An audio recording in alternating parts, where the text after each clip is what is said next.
할렐루야. 서로 좌우 인사 나누겠습니다. 반갑습니다. 축복합니다. 고요 명절을 맞이했는데 한가위처럼 보름달처럼 주님의 은혜와 사랑과 평강이 여러분의 가정 가운데 영혼 가운데 넘쳐나게 되기를 축복합니다. 이제 어떤 아이가 엄마한테 얘기했대요. 엄마, 나는 신사임당이 좋아. 나는 세종대왕보다 심사임당이 좋아. 그래서 뭔 소리냐 그랬더니 심사임당은 좋은 집에서 살고 세종대왕은 나쁜 집에서 살고 그 뭔 소리냐. 심사임당은 5만 원짜리 집에서 살고 세종대왕은 뭐 10,000원이라고요? 10,000원짜리 집에서 살고. 어쨌든 요새 애들도 말이죠. 아주 물질 만능주의가 돼가지고 이게 돈을 굉장히 좋아하는 것 같아요. 여러분, 제가 질문 하나 드릴 테니까 속으로 한번 대답해 보세요. 나는 예수 믿어서 복을 받았다. 나는 예수님을 믿었어도 예수님으로부터 받은 복은 없는 것 같다. 이런 생각이 드시는 분도 혹 있을지 모르겠어요. 그런 분이 있다면은 아마도 복의 개념이 세상적인 성공의 기준이라거나 아니면은 무병장수라거나 부귀영화 또 어떤 세속적인 경제적인 풍요로움 이런 것들이 복의 개념으로 자리 잡고 있기 때문에 나는 예수 믿어도 그런 복은 받지 못했다 이렇게 생각할 것입니다. 우리나라는 일제시대에 속국도 받았고 또 6.25 전쟁이라고 하는 비극적인 시대를 지났기 때문에 굉장히 가난했습니다. 그래서 가난을 못 사는 걸로 우리는 이해를 했고 또 경제적인 풍요를 우리는 잘 사는 걸로 그렇게 이해를 했던 민족입니다. 1970년대 새마을운동 여러분들 아시죠? 그 시절 불렀던 노래가 잘 살아보세. 저도 다 압니다. 잘 살아보세. 잘 살아보세. 우리도 한번 잘 살아보세. 부귀영화 우리 것이다. 얼씨구 절씨구 또 여러분 공휴일 날 아침 일찍이 동네 마을 스피커로 새마을 운동 노래를 틀어줬어요. 그죠? 에? 한번 불러볼까요?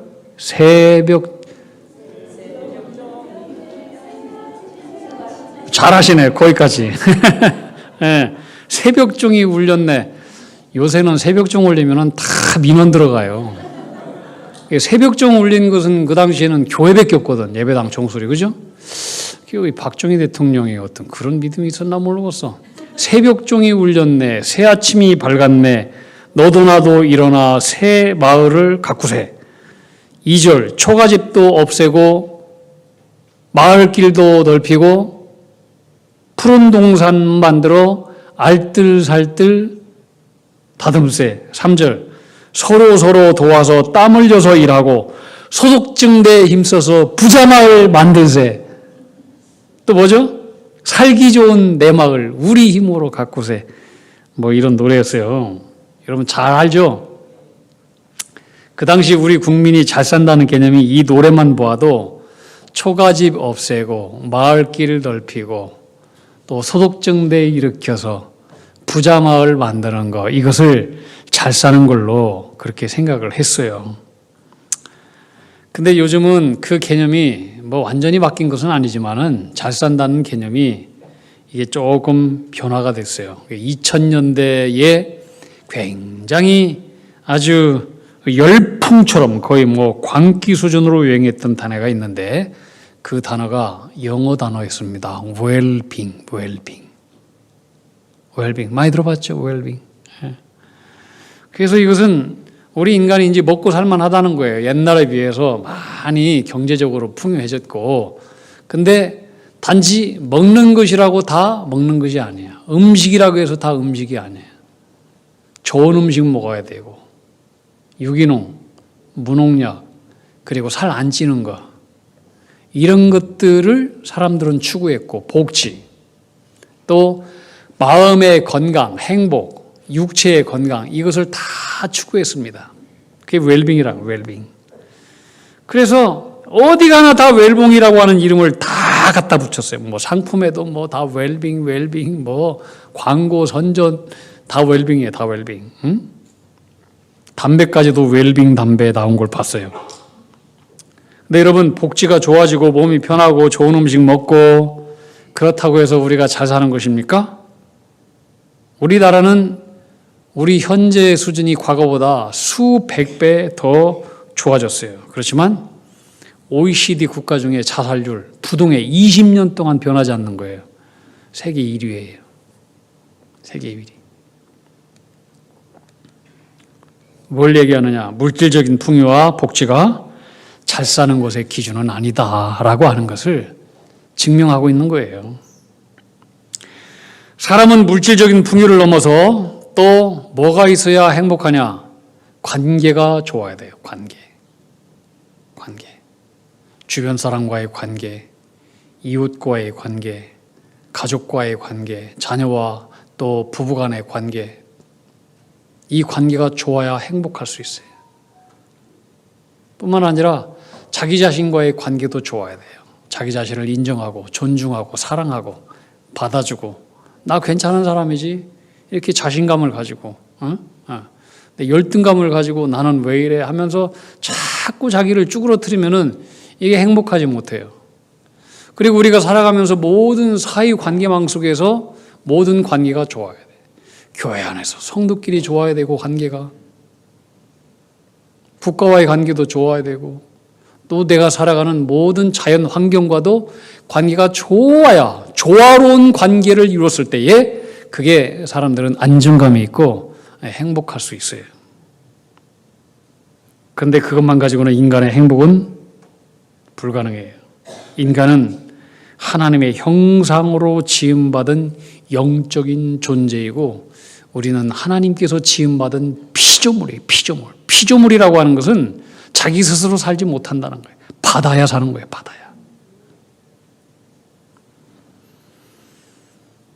그래서 우리는 피조물이기 때문에 우리 인생의 주인이신 하나님께서 공급 주지 않으면 우리는 하루도 살 수 없어요. 하나님과의 관계가 좋아야 좋은 것을 받아요. 하나님은 만복의 근원 되신 분이에요. 우리 인간이 아무리 물질적으로 풍요하고 무슨 건강하고 관계가 좋고 그럴지라도 하나님과의 관계가 안 좋아서 하나님께서 우리에게 공급을 단 몇 분이라도 멈추시면은 이 세상에 살 사람은 아무도 없어요. 재물도 마찬가지예요. 하나님 한 번 불어버리면은 욥처럼 그냥 한순간에 날아가 버리는 거예요. 우리 건강도 마찬가지고. 여러분, 우리의 생명이 뭐 대단한 것 같지만 사실 별것도 없어요. 아무것도 아니에요. 3분 동안 공기를 받지 않으면 우린 다 죽어요. 누가 주셨어요? 하나님 주신 거예요. 공짜로. 제가 물속에 들어가가지고 숨을 안 쉬고 몇 분 동안 숨을 참는지 한번 봤어요. 한 달 전에. 1분 이상을 못 쉬겠더라고요. 1분 이상. 여러분 몇 분 쉴 수 있습니까? 해녀들 있잖아요. 바닷속에 들어가서 5m, 10m 깊이 들어가가지고 이제 물질을 하는데 이분들은 1분 30초에서 2분 30초 정도 숨을 안 쉬고 물질을 할 수 있대요. 3분, 4분 넘어가는 사람들은 세상에 몇 사람밖에 없어요. 극악무도한 살인자들 교수형에 처해요. 교수형에 처하게 되는데 이 사람들은 5분 정도 딱 지나면은 밧줄을 다 풀어버린대요. 근데 밧줄을 풀었는데 산 사람은 그냥 살려주는 불문율이 있대요. 아, 이 사람은 살 사람이구나. 근데 3분 정도 딱 지나면 다 끝난다는 거예요. 생명이. 5분 지나서 밧줄 풀어줬는데 산 사람이 있을까요? 없을까요? 있으면 극악무도한 사람만 살게 해요? 없으니까 풀어주고 없으니까 풀어주는 거예요. 확인하고 싶으면 한번 실습을 한번 보시면 안 돼요. 3분 안 받고 살 사람 아무도 없어요. 우리는 그 공기를 누구로부터 받습니까? 하나님께로부터 받아요. 어찌 공기뿐이겠습니까? 우리 인간도 바다에 살잖아요. 음식을 받아야 되고 물을 받아야 되고 햇볕을 받아야 되고 안 받고는 아무도 못 살아요. 여러분, 우리도 생명을 유지하는데 바다에 사는데 전능하신 하나님으로부터 우리는 영적인 존재이기 때문에 하나님의 은혜를 받아야 되고 하나님의 사랑을 받아야 돼요. 그분의 긍휼하심을 받아야 돼요. 그래야 살 수 있어요. 그런데 만복의 근원 되신 생명의 주인으로부터 관계가 안 좋아지고 주님께서 우리에게 공급을 딱 멈춰버린다. 그러면은 세상에 어떤 피조물이 살 수 있겠느냐고요. 여러분, 땅의 운명은 땅 스스로 있는 게 아니에요. 땅은 하늘에서 공급을 내려줘야 돼요. 비를 내려주고 햇빛을 내려줘야 살 수 있어요. 받은 것이 없으면은 다 사막이 되는 거예요. 사하라 사막이 있잖아요. 사하라 사막 뜻이 뭐냐? 죽은 땅이라고 하는 거예요. 죽은 땅. 왜 죽은 땅이 되느냐? 위로부터 1년이 지나도 물 한 방울 받지를 못해요. 그러니까 죽은 땅이 되는 거예요. 어떤 생명도 거기서는 살 수가 없어요.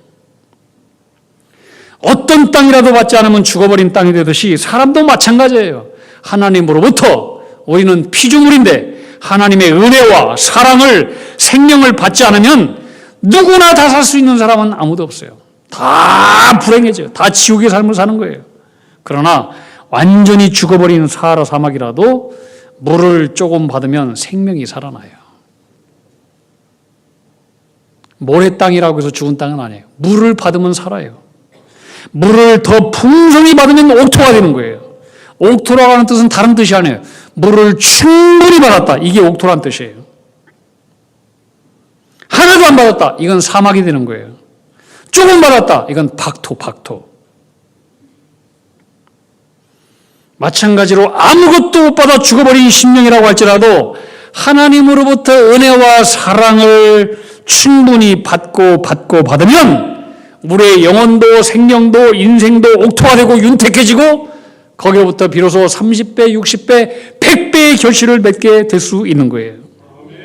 근데 안 받으면 사하라 사막처럼 죽어버리는 거예요. 심령이 사하라 사막처럼 아무것도 받은 것이 없으면 열매고 꽃이고 이파리고 뿌리고 다 비틀어 말라버리고 희망도 없고 풀 한 포기 생명도 유지할 수 없게 되는 것인즉 우리의 생명 속에 어떤 것도 기대할 수 없는 메마른 인생이 되고 말아요. 그게 뭐예요? 그것이 불행이고 그것이 지옥인 거예요. 지옥. 환경이 아무리 좋으면 뭐예요? 주님께로부터 은혜와 사랑을 받지 못하면 이건 사하라에 있으나 산 생명이 아니에요. 그래서 요한복음 15장 7절에 예수님께서 말씀하십니다. 주님은 너희가 나를 떠나서는 아무것도 할 수 없느니라. 받지 않고서는 아무도 살 수 없다는 거예요. 여러분, 어떤 사람이 하나님의 은혜와 사랑을 지속적으로 공급받고 윤택해지고 행복한 인생을 살 수 있겠습니까? 당연히 하나님과의 관계가 좋은 사람이에요. 사람과의 관계도 좋아요. 여러분 행복하잖아요. 여러분 부부관계 나쁘면 행복해져요? 죽고 싶을 거요? 그러니까 관계가 안 좋은 사람은 빨리 관계를 다시 좋은 관계로 만들어야 돼요. 어떤 관계든지 마찬가지예요. 그렇다면 이 하나님과의 관계가 좋은 사람은 어떤 사람일까? 오늘 시편은 그것에 대해서 우리에게 말씀을 해 주시고 있어요. 1절 말씀이에요. 1절 말씀. 우리 같이 한번 읽어봅시다. 시작. 할렐루야. 여호와를 경외하며 그의 계명을 크게 즐거워하는 자는 복이 있도다. 뭐라고요? 여호와를 경외하는 자가. 하나님과의 관계가 좋은 거예요.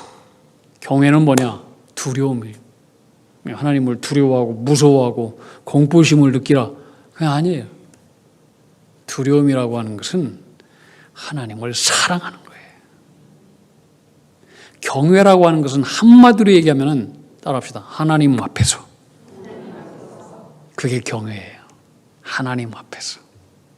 라틴어로 코람 데오. 신전의식. 하나님 앞에서. 언제든지 하나님의 눈초리를 의식하는 거예요. 하나님이 나를 바라보고 있어요. 하나님 앞에서 사는 삶은 언제나 진실하고 정직할 수밖에 없어요. 여러분, 경건이 뭐요? 경건은 아무도 나를 바라보지 않는 곳 속에서 하나님을 의식하면서 사는 거예요. 하나님 나와 함께 하시지. 나를 바라보고 있지. 우리는 아무도 나를 바라보지 않는 곳에서 엉뚱한 행동할 수 있고 나쁜 행동할 수 있고 나쁜 말 할 수 있어요. 그럴 때 하나님의 눈초리를 의식하면서 나쁜 행동을 멈추는 것, 그것이 하나님 앞에서 살아가는 경외예요. 경외. 경건. 그것이 없으니까 세상이 엉망인 거예요. 두 번째는 그의 계명을 크게 즐거워하는 자가 복 있는 사람이래요. 따라합시다. 그의 계명을 크게 즐거워하는 자다. 여러분 쉽게 생각해 보세요. 여러분들이 말할 때, 내가 말할 때 잘 경청하고 기쁘게 반응한 사람이 좋습니까? 아니면은 택도 없는 소리, 그러면서 입 삐죽거리고 비아냥하는 사람, 그런 사람이 좋습니까? 당연하죠. 내 말을 잘 경청하고 고개를 끄덕거리고 일리가 있습니다. 옳은 말씀입니다. 그렇게 기쁘게 반응하고 즐겁고 이렇게 듣는 사람이 이게 좋은 사람이에요. 이게 좋은 관계예요. 그게. 근데 맨날 뒤돌아서 욕하고 앞에서 삐죽거리고 이러면은 관계가 좋을 리가 없죠. 절대로 좋을 리가 없죠. 사람도 마찬가지고 하나님도 더불어 마찬가지. 성경은 의인과 악인을 말씀하고 있어요. 구분해요. 의인과 악인을 구분하는 것은 딱 한 가지예요. 여러분, 우리가 생각하기에는 악인은 극악무도한 살인자, 강도, 나쁜 놈, 이런 사람을 악인이라고 생각하지만 성경에서 악인의 기준은 하나예요. 쉬워요. 하나님의 말씀을 무시하고 불순종하는 사람, 이게 악인이에요.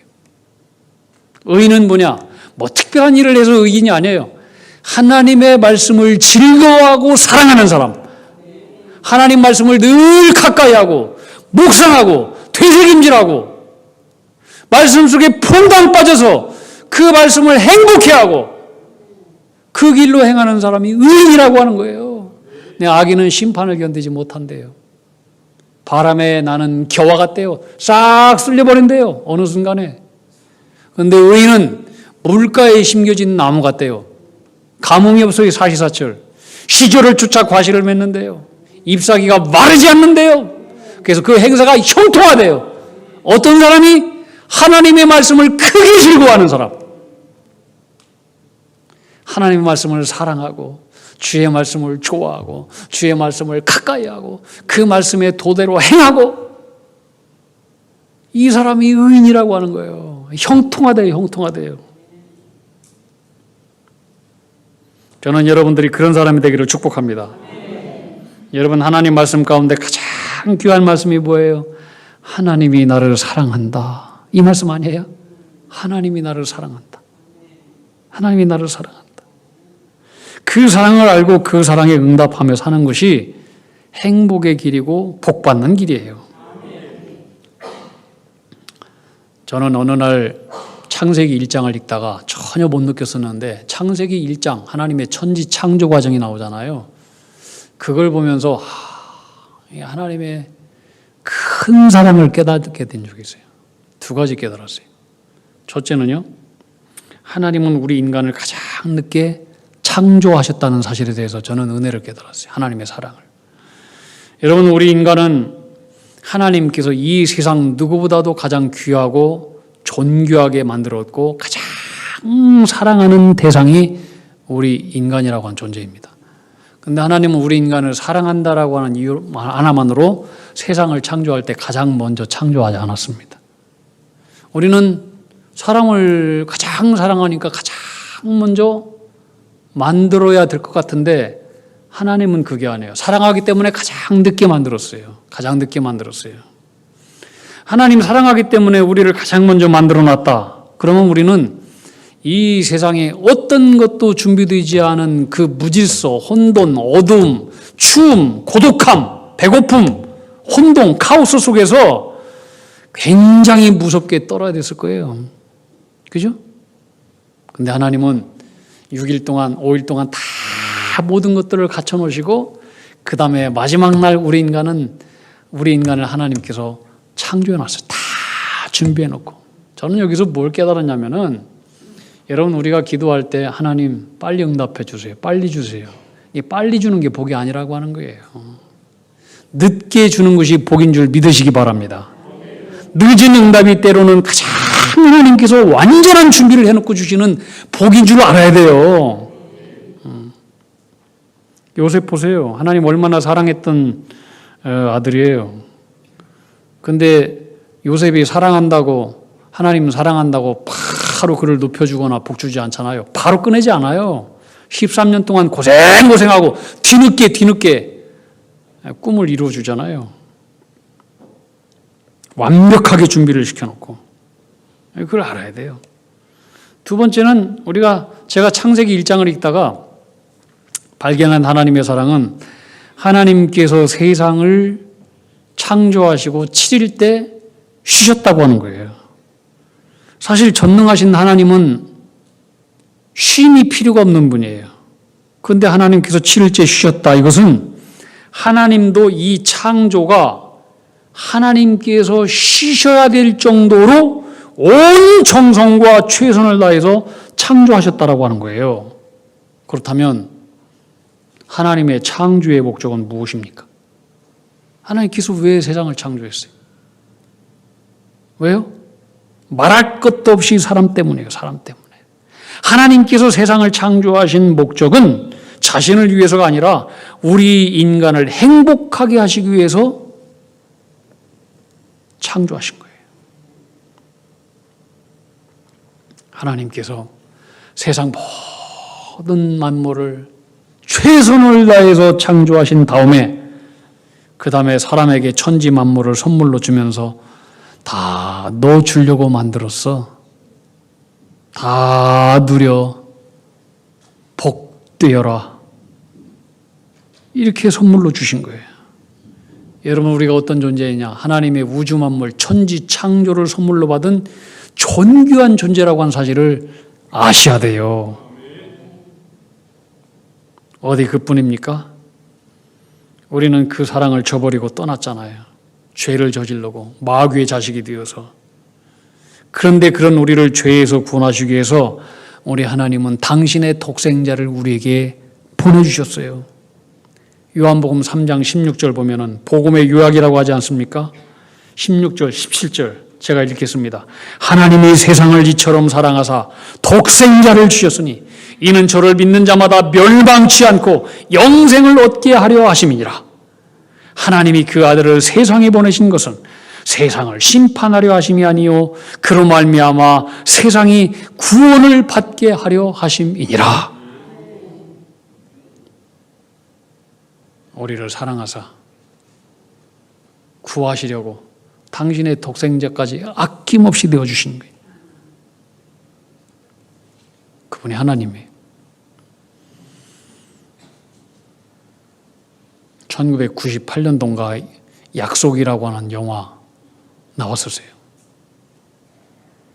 거기에 이제 그 박신양이라고 하는 그 깡패 조직 두목하고 또 전도연이라고 하는 그 여의사 둘이 나와서 서로 이제 사랑하는 관계 이야기인데 이 박신양 이 두목이 자기 조직원이 어떤 상대방 그 조직에 의해서 싸우다가 죽었어요.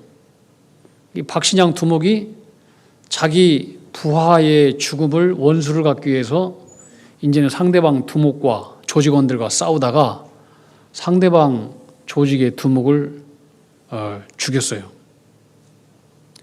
이제 경찰들이 계속해서 이제 이 사실을 추궁해 오기 시작했어요.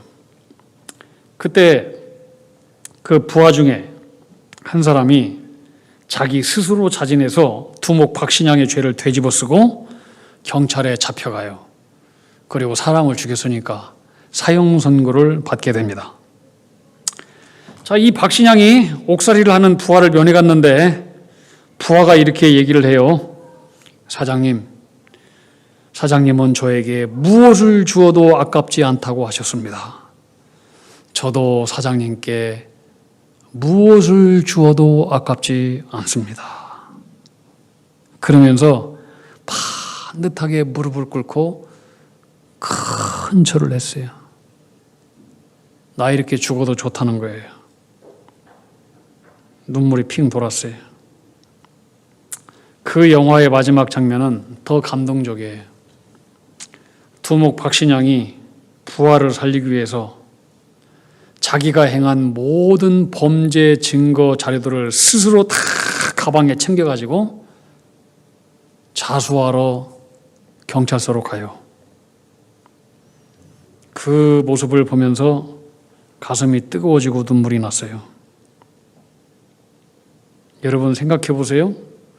오늘 여러분 주변에 여러분을 알아주고 기쁠 때나 슬플 때나 잘 될 때나 못 될 때나 항상 내 곁에서 내 편이 되어주고 내가 무엇을 너에게 주어도 나는 아깝지 않아. 이런 변치 않는 마음, 그런 약속을 지키는 사람이 몇 명이나 있어요? 그런 사람이 있는 사람은 행복한 사람이에요. 근데 우리 하나님은 영원토록 그분이 사랑하신다는 약속을 지키시는 분이에요. 지키시는 분이에요. 할렐루야. 그분의 사랑은 영원히 변하지 않는 사랑이에요. 그래서 하나님은 죄로 사형 선고받은 우리를 죽게 할 수 없다면서 그 아들을 십자가에 대신 보내주신 거예요. 왜 그렇게 하셨느냐? 하나님께 이유를 물어보면 하나님의 대답은 한결같으셔요. 나는 너에게 무엇을 주어도 아깝지 않아.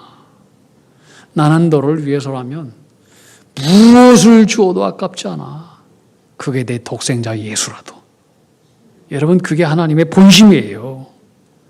하나님은 우리를 사랑하셔서 독생자를 주셨고 죄사함과 영생과 천국을 선물로 주셨습니다. 그리고 오늘 우리와 늘 함께 하시도록 성령을 선물로 주셔서 우리와 동행하고 있습니다. 믿습니까? 여러분, 더 이상 어떤 복이 필요합니까? 어떤 복이 더 이상 필요해요? 제가 서두에 여러분들한테 드렸던 질문이 있어요. 여러분들은 예수 믿어 복을 받았습니까? 질문했어요. 아니면 나는 예수 믿고 복을 받지 않은 것 같습니다. 여러분, 제가 다시 질문 드립니다. 여러분은 예수 믿어 복을 받으셨습니까?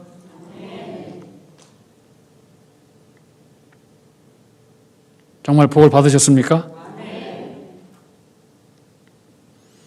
저와 여러분들은 예수 믿어서 앞으로 복을 받을 사람이 아니라 이미 복 있는 사람이 된 거예요. 충분히 복 있는 사람이 된 거예요. 그 복의 길 우리는 걸어가고 있어요. 그러니까 하나님께 다른 복을 구하지 마세요. 이미 받은 복을 감사하고 사세요. 이미 우리는 분에 넘치는 복을 받은 자로서 우리 성도의 남은 내가 이제 어떻게 살아야 되나. 이 삶의 과제만 남아있는 사람들이에요. 오늘 말씀은 우리가 복받은 사람으로서 어떻게 살아야 되는지를 요약해 주고 있어요. 오늘 시편 112편 전체를 다 요약하면 몇 가지예요. 첫째, 뭐다? 여호와 하나님을 어떻게 하라? 경외하라. 경외하라. 두 번째, 하나님의 계명을 어쩌라? 더 즐겁게 사랑하라. 더 즐거워하라. 세 번째는 정직하라. 근데 하나님을 경외하면 그것은 자동적으로 따라오는 거예요. 네 번째는 뭐냐면 하나님의 은혜를 기억하고 여러분 주변에 어려운 사람 있으면 베풀며 살아라. 이게 은혜 받은 자의 삶이에요. 그리고 복 받은 자의 삶이에요.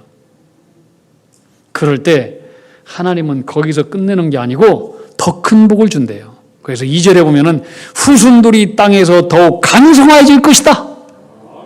우리가 인생을 살면서 항상 빚만 있습니까? 흑암도 겪어요. 흑암.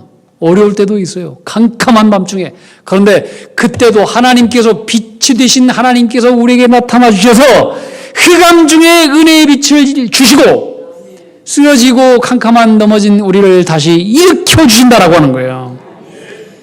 여러분, 이런 복을 다 받아 누리는 자들이 되기를 축복합니다. 이제 금주는 우리 명절이에요. 명절. 아주 명절 기간도 길더라고요.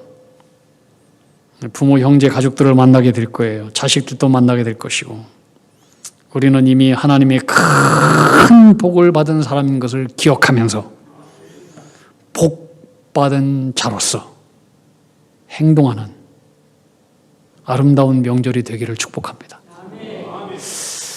우리 함께 찬양합시다. 행복이라고 하는 찬송인데, 오늘 이 가사가 오늘 말씀과 아주 짝을 이루는 좋은 찬양인 것 같아요. 행복. 우리 가사를 깊이 생각하면서, 말씀을 생각하면서 우리 함께 찬양합시다.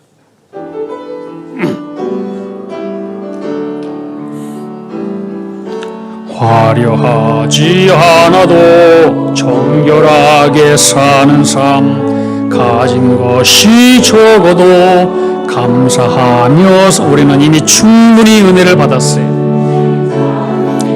나눠주며 사는 삶, 이것이 나의 삶의 행복이라. 눈물 날 일 많지만 기도할 수 있는 것, 눈물 날 일 많지만 기도, 우리 하나님께서 계십니다. 억울한 일 많으나 주를 위해 참는 것, 비록 짧은 작은 삶 주 뜻대로 사는 것, 이것이 나의 삶의 행복이라오. 이것이 행복이라오. 세상은 알 수 없는 하나님, 여러분 다 생각해 보세요. 하나님의 선물 아닌 거 하나도 없습니다. 행복이라오.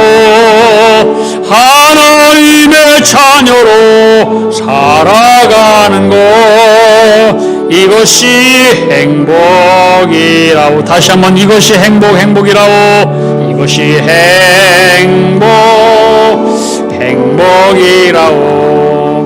세상은 알 수 없는 하나님 선물, 이것이 행복이라오. 하나님의 자녀로 살아가는 것, 이것이